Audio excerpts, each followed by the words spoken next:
नमस्कार, ऋतू आहे म्हणताचा या आपल्या YouTube चॅनलवर आपलं स्वागत आहे. मंडळींनो, आपण कविता कशी करायची, वृत्तबद्ध कविता कशी असते याविषयीचे आपण 3 भाग केले. आता आपण आज करणार आहोत चौथा भाग आणि त्या भागाचा आपला आजचा विषय आहे अष्टाक्षरी. मंडळींनो, आपण अभंग पाहिले, त्यामध्ये मोठा अभंग, लहान अभंग आणि ओवी हे 3 प्रकार आपण पाहिले. साधारण ओवीच्या जवळ जाणारी पण आधुनिक अशी जी वृत्तबद्ध रचना आहे, अक्षर वृत्तातली रचना आहे, ती म्हणजे अष्टाक्षरी.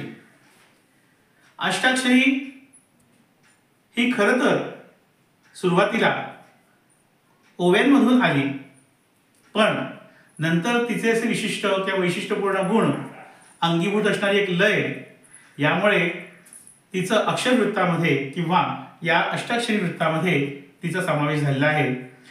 या अष्टाक्षरी वृत्ताचे सुद्धा काही छोटेसे नियम आहेत. तर काय नियम आहेत ते बघूया. नावच त्याचं आहे अष्टाक्षरी, म्हणजे यामध्ये किती अक्षर संख्या आहे? 8. ठीक आहे, सुरुवात आपण बघूया.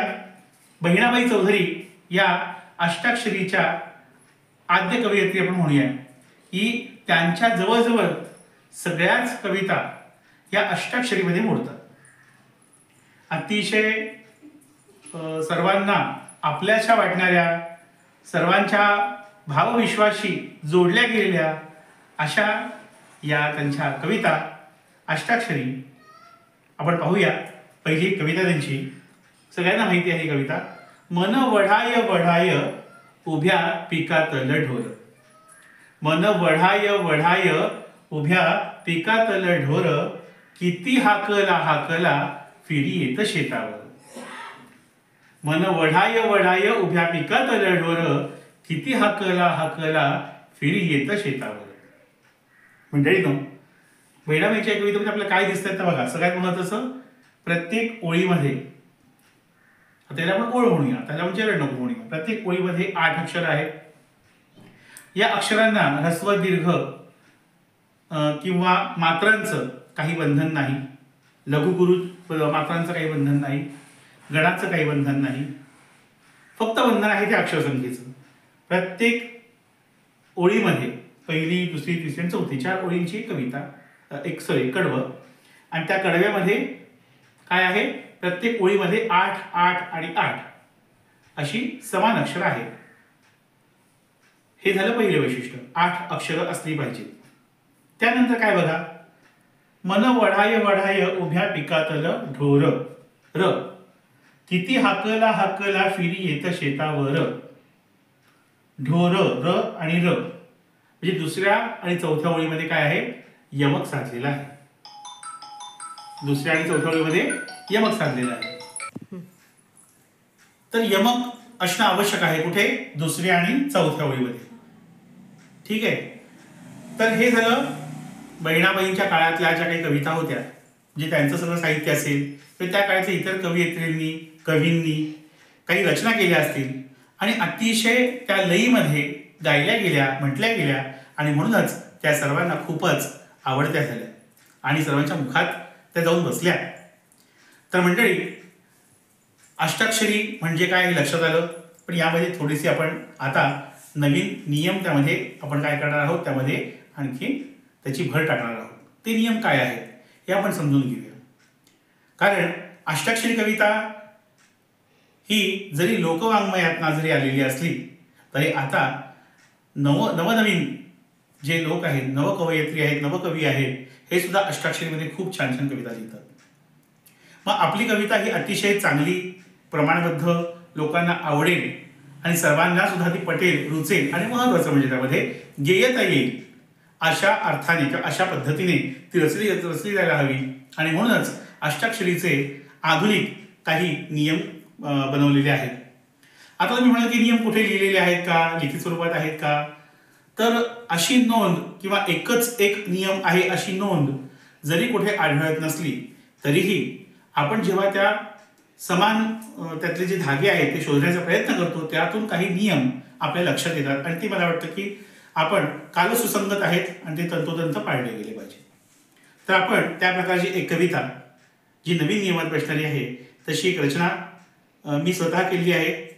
आता संक्रांतीचा दिवस आहे, संक्रांतीचा दिवस चालू आहे, तर त्यानिमित्ताने आपल्या सर्वांना आवडती अशी गुळाची पोळी, या गुळाच्या पोळीवर एक मी अष्टाक्षरी कविता केलेली आहे. ती मी आपल्याला उदाहरण म्हणून दाखवतो. तर माझी कविता आहे गुळाची पोळी. आला संक्रांतीचा सण, करू पोळी हो गुळाची. आला संक्रांतीचा सण, करू पोळी हो गुळाची. गुळ किसून बारीक, गुळ किसून बारीक, सुरुवात व्यंजनाची. आपल्याला माहिती आहे गुळाची पोळी करताना साधारण कशी केली जाते हे बहुतेकांना माहिती असेल, आपल्या कवयित्री भगिनींना नक्कीच माहिती असेल. तर माझी कविता आपण कवितेविषयी बघूया. आला संक्रांतीचा सण, बघा 8 अक्षर आहेत. करू पोळी हो गुळाची, यातही 8 अक्षर आहेत. गुळ किसून बारीक, यातही 8 अक्षर आहेत. आणि सुरुवात व्यंजनाची, यातही 8 अक्षर आहेत. आपण अगोदर जो नियम पाहिला होता तो काय पाहिला होता? दुसऱ्या आणि चौथ्या चरणामध्ये यमक असला पाहिजे. ची, ची समान अक्षर आहेत, बरोबर आहे. मग अजून आता यापेक्षा वेगळं मी तुम्हाला सांगितलं, त्यापेक्षा वेगळं किंवा अजून एक कवितेमध्ये अपेक्षित आहे असं वेगळं काय असेल बरं?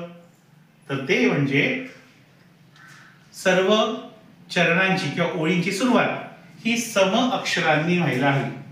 आपल्याला एकूण किती ओळीत अक्षर द्यायचे? 8. सम अक्षर म्हणजे काय? 2, 4, 6 किंवा 8. 2 अक्षरांचा शब्द, 4 अक्षरी शब्द, 6 अक्षरी शब्द किंवा 8 अक्षरी शब्द यांनीच सुरुवात व्हायला हवी. हा पहिला नियम. दुसरा नियम काय आहे? तर हा बघा, गुळाची आणि व्यंजनाची.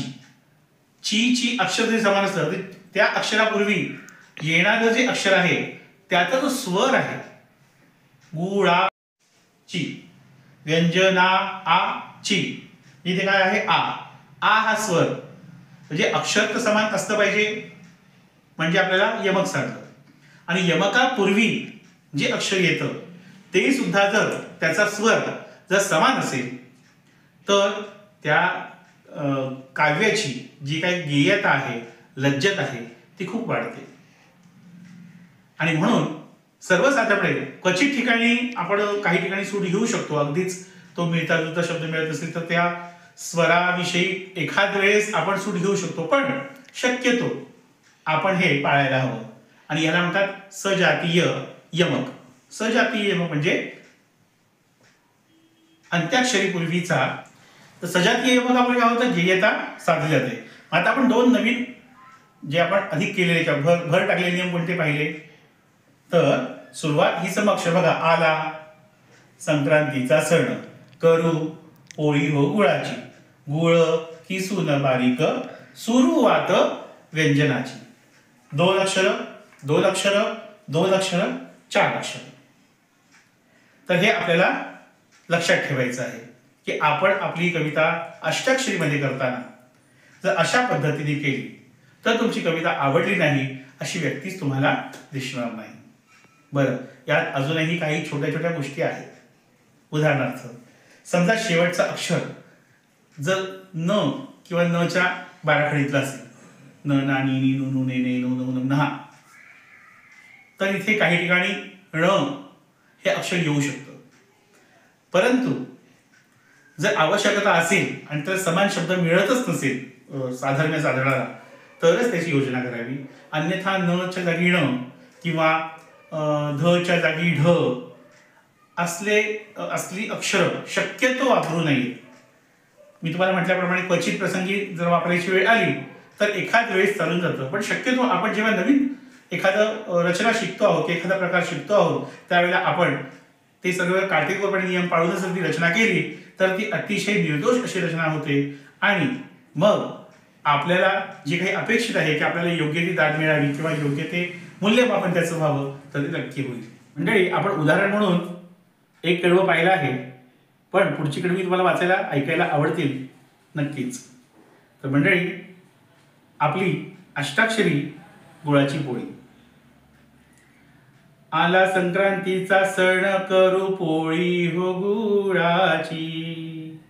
गुळ किसून बारीक सुरुवात व्यंजनाची, एक वाटीचे बेसन घ्यावे खरपूस भाजून, तीळ दाणे भाजलेले समभागी घ्या कुटून, थंडावता ते मिश्रण किस गुळाचा घालावा, एक जीव करून या छान मळून तो घ्यावा, घट्ट मळून कणिक गोळे सारखे करावे, दोन पारींच्या मध्यात गुळ गोळीने भरावे, कडा मिटून वाटोळ्या पोळी लाटावी नाजूक, तवा तापता भाजावी तूप सोडावे साजूक, गार होता सावकाश मग पानात वाढावी, तीळ कूट सोबतीला पोटभर आस्वादावी, पोटभर आस्वादावी. धन्यवाद. तर मंडळीनो आजचा जो व्हिडिओ आहे तो आपल्या सगळ्यांना आवडला असेल. याविषयी तुम्हाला काही शंका असतील, काही प्रश्न असतील, किंवा तुम्हाला त्याच्यामध्ये काही अजून माहिती हवी असेल तर तुम्ही आपल्या या कमेंट बॉक्समध्ये नक्की तुमच्या कमेंट्स, प्रश्न, शंका असतील त्या विचारा. आणि त्याचप्रमाणे आपल्या या चॅनलला लाईक, शेअर आणि सबस्क्राईब करायला विसरू नका. आणि महत्त्वाचं म्हणजे यापूर्वीच्या लिंक्स आपल्या डिस्क्रिप्शन बॉक्समध्ये दिलेल्या आहेत, त्या तुम्ही नक्की अवश्य पहा. आणि आपल्या या ऋतू या हेमंताच्या या चॅनलला आपण अशीच साथ देत राहा. धन्यवाद.